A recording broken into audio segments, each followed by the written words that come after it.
You're watching the RebZone Sports Show on Fox 5. Sponsored by Hennessy Haight. Help is here. And by Flowing Tide Pub.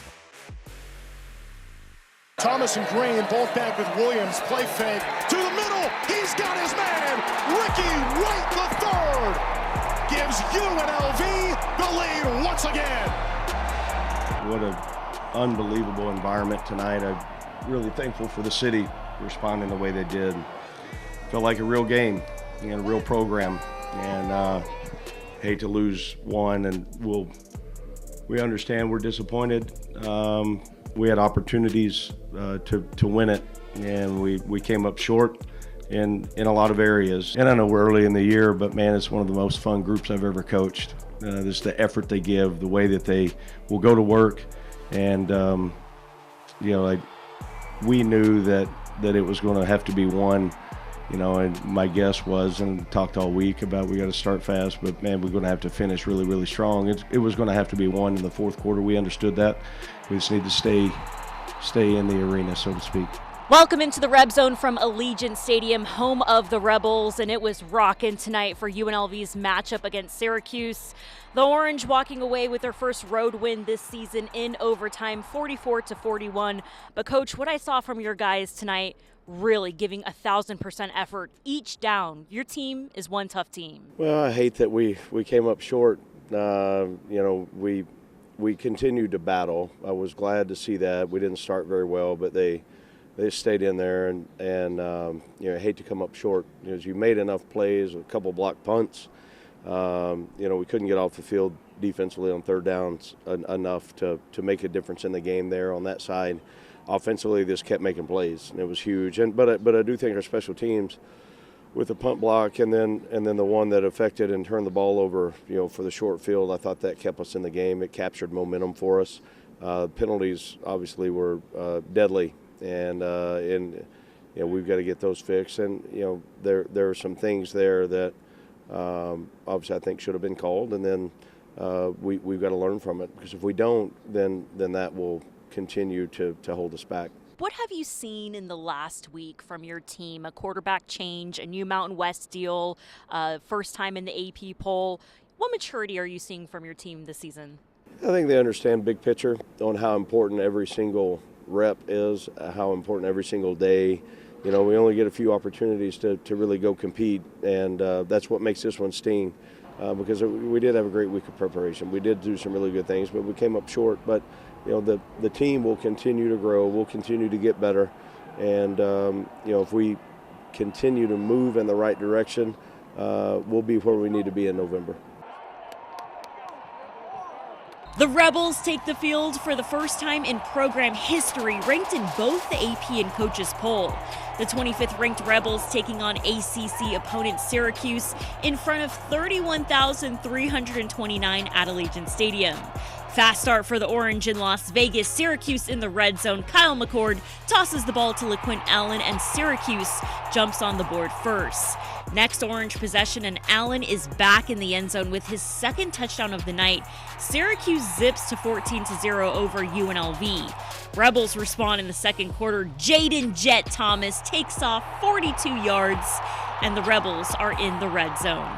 2 plays later, and Hodge has the chemistry down with Kaleo Balungai, the 6'7" tight end, his second touchdown catch in the end zone this season from Hodge Malik Williams. UNLV trails Syracuse 14-7. Next UNLV drive, give us number 6 to number 11 all day long. The Hodge Mahal erupts for Ricky White, taking the ball down to the 3-yard line. Massive play for the Rebels.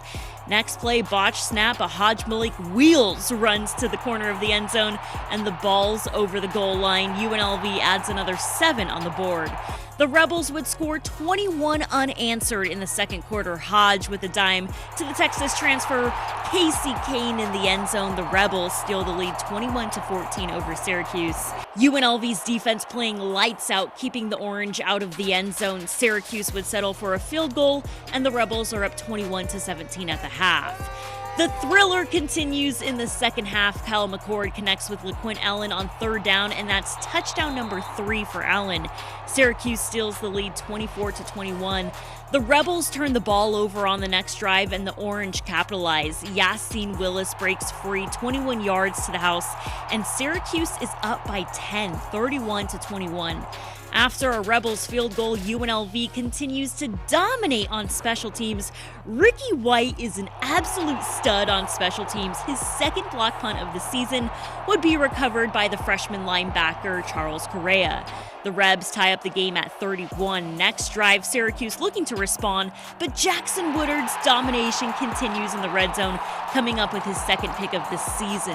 Massive fourth quarter play for the Rebels. Woodard's INT would result in another Rebels touchdown. Number 6 to number 11 is deadly. Williams to White in the end zone, and UNLV steals the lead 38-31 with 2:58 to play. But Syracuse isn't breaking. McCord connects with Jason Meeks in the end zone, and the Rebels in orange are headed into overtime tied up at 38. The Rebs on the board first in OT. The Faith Lutheran alum, Caden Chittenden, nails his 41-yard kick, and the Rebels jump in front 41-38.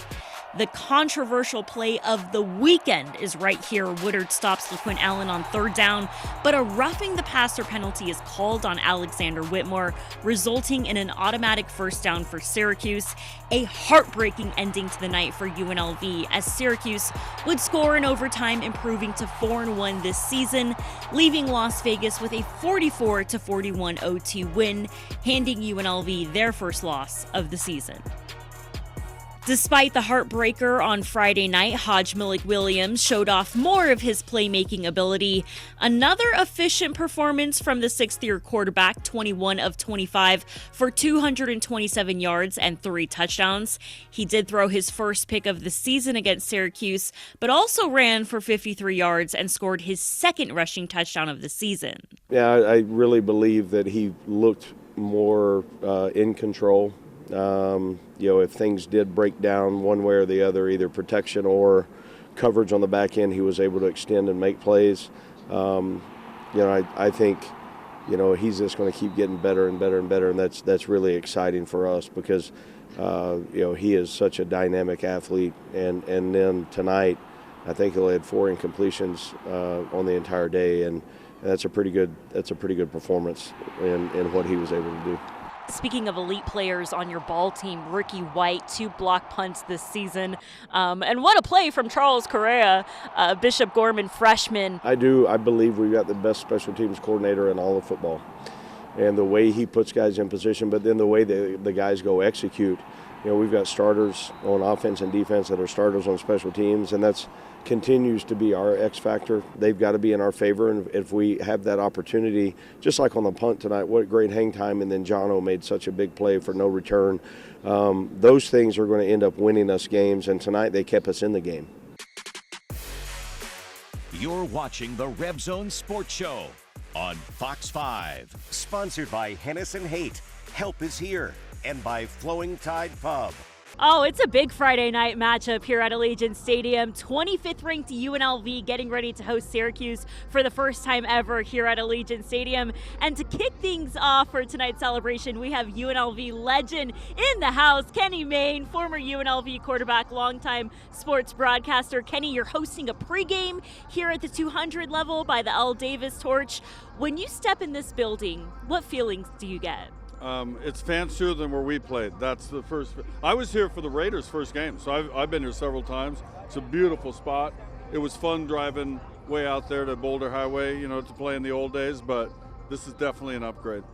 From one quarterback to another, what has impressed you about Hodge-Williams, just his ability to seamlessly step up as starting quarterback? Yeah, it was a little bit of a mess 10 days ago, whatever, but I guess we're in a new era. Stuff like that might happen. I mean, they liberalized things so much where you can play 3 games and still get a red shirt. That wasn't the way it was in my day.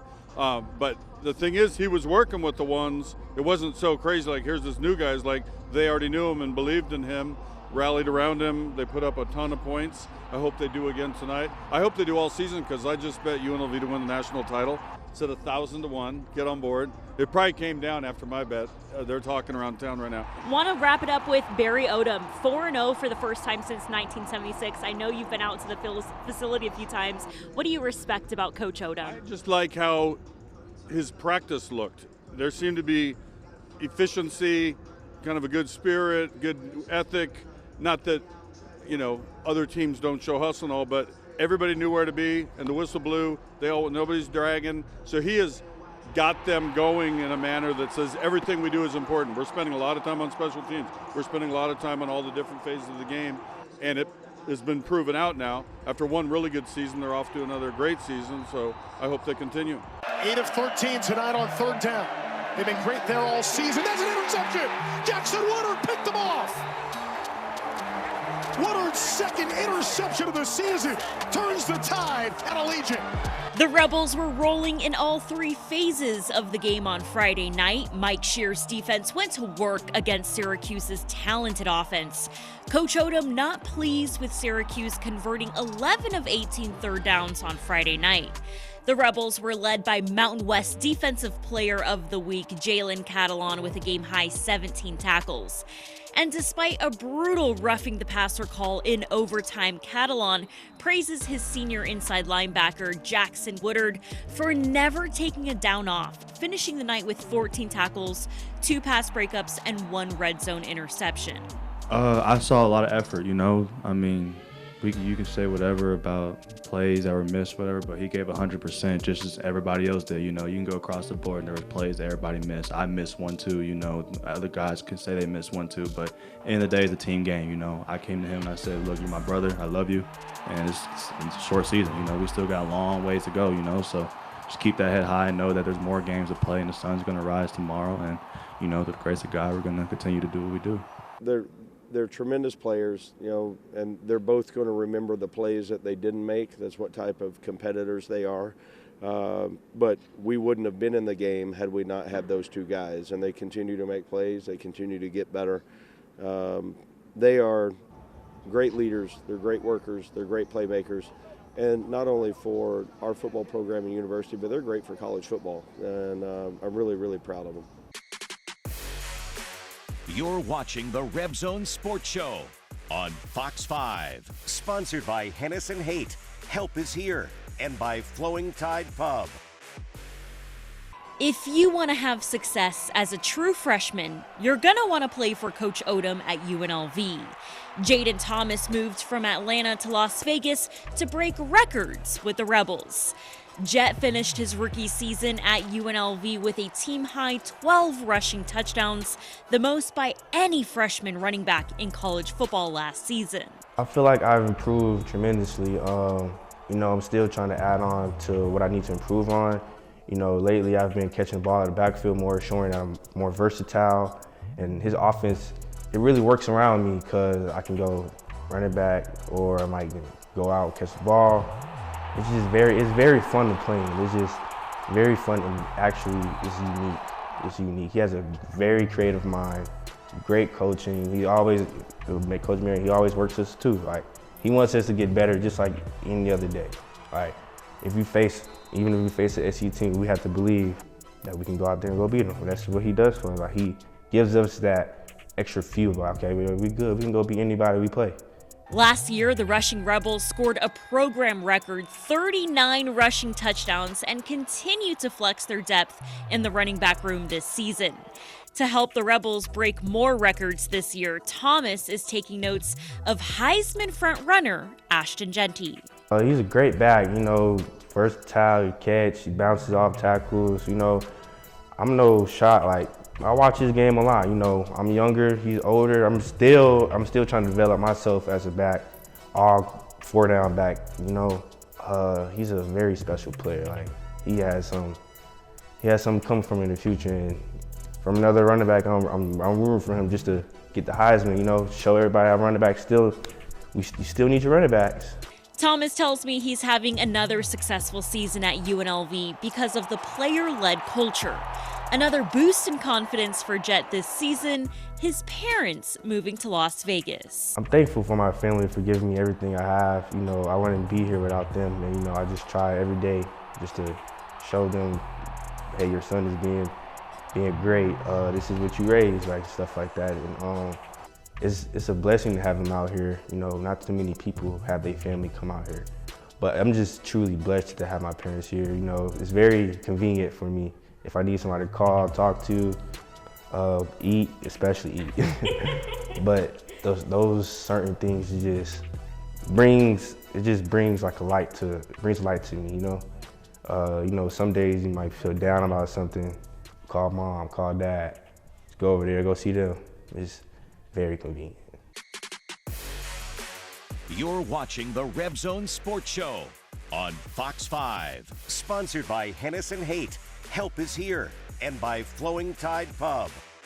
The AP Top 25 shaken up after several upsets this weekend. The Rebels drop out of the AP poll after a heartbreaking 44-41 overtime loss to Syracuse. And down goes 5 of the AP Top 11, Alabama, Tennessee, Mizzou, Michigan, and USC. The 4-1 Rebels ready to jump back in the win column this Friday night in Logan, Utah. UNLV looking to win back-to-back trips to Logan for the first time.